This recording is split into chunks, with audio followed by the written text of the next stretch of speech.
Hello hello বন্ধুরা, তোমাদের তো তোমরা জানো, জেনেই গেছো ইতিমধ্যে যে আমি কোচিং করি। 3 বেলাই কোচিং আমার আছে।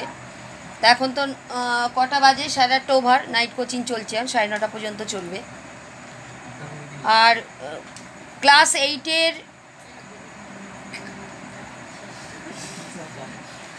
একটি ছেলে, সে ভূগোল না ইতিহাস, ভূগোল পড়ছে, আমেরিকা অভিযান, জানো তো। কিন্তু ব্যাপারটা হলো, তোমাদের খুলে বলি, এখনের পড়াশোনার মান এমন জায়গায়, ক্লাস 10-এও উঠে দেখা গেছে যে বাংলা রিডিং পড়তে পারছে না।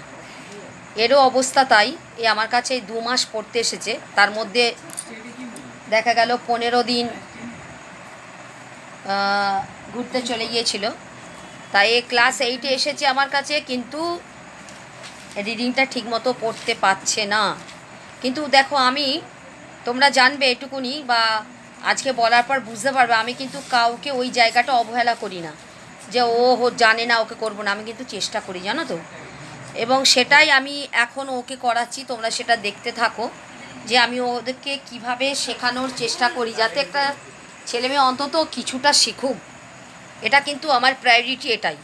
আমি যেমন একটা ভালো স্টুডেন্টকে যেমন প্রায়োরিটি দিই, তেমন একজন যে হয়তো পারে না, খারাপ বলবো না আমি, পারে না, তার কারণ অনেক থাকে, শুধু তো সে একা পারে না তা নয়। যাই হোক, আমি কিন্তু প্রায়োরিটিটা দিই যে যাতে সকলেই শিখতে পারে। হ্যাঁ, যাই হোক, দেখো আমি একটুখানি ভূগোলটা পড়াচ্ছি, যেটা হচ্ছে আমেরিকা অভিযান, সেটা আমি পড়াচ্ছি এবং তোমাদের সঙ্গে এটা শেয়ার করছি আর কি। আজ থেকে প্রায় 500 বছর আগে উত্তর আমেরিকা মহাদেশটির কথা মানুষের কাছে অজানা ছিল। 1400 এবং 1500 খ্রিস্টাব্দে ইউরোপীয় অধিবাসীগণ নতুন দেশের সন্ধানে পৃথিবীর বিভিন্ন প্রান্তে অভিযান শুরু করে।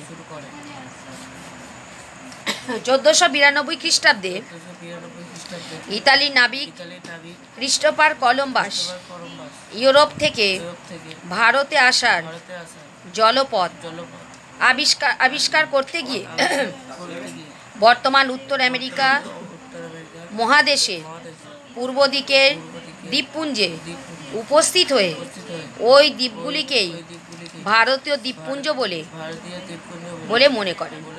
পরবর্তীকালে 1501 খ্রিস্টাব্দে আমেরিগো ভেসপুচি নামে আরও এক পর্তুগিজ নাবিক কলম্বাসের পথ অনুসরণ করে উত্তর আমেরিকা মহাদেশের মূল ভূখণ্ডে এসে উপস্থিত হন। তিনি তখন অনুভব করেন এটা ভারতবর্ষ নয়, এটা একটা অজানা ভূখণ্ড।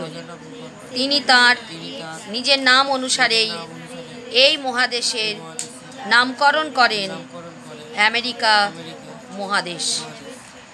যাই হোক বন্ধুরা, তোমাদের সঙ্গে এটা শেয়ার করলাম। ভিডিওটা বড় হয়ে যাচ্ছে, বেশি বাড়াবো না। দেখো, আমি এসব স্টুডেন্টগুলো নিজেদের দোষ দিই না। এদের যে ফলটা, সেটা অনেক কারণে হয়।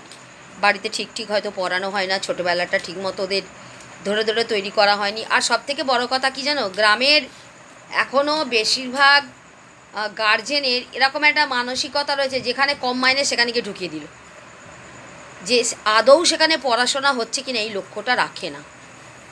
এবং আমিও যে খুব বেশি মাইনে নিই তা নয়, একেবারেই নয়, সবার যাতে দিতে পারে তার মধ্যেই রাখি। অনেকে আছে যে যা দেয় আমি তাই নিয়ে নিই, কিন্তু তবুও আমি সেখানে অতটা বেশি যে মাইনেটাকে বেশি আমি কিন্তু গুরুত্ব দিই না। আমার কিন্তু গুরুত্বটা এটাই যে তারা শিখুক, এটাই বলার আর কি। তোমাদের কাছে আমি এটাই শেয়ার করতে চাইছি যে দেখো, কিন্তু আমি শেখাতে চাই প্রত্যেককে, যে তারা অন্তত ভবিষ্যতে কিছু যারা করতে পারবে, এটাই বলার আর কি। যাই হোক, ভিডিওটা অনেক বড় হয়ে যাচ্ছে।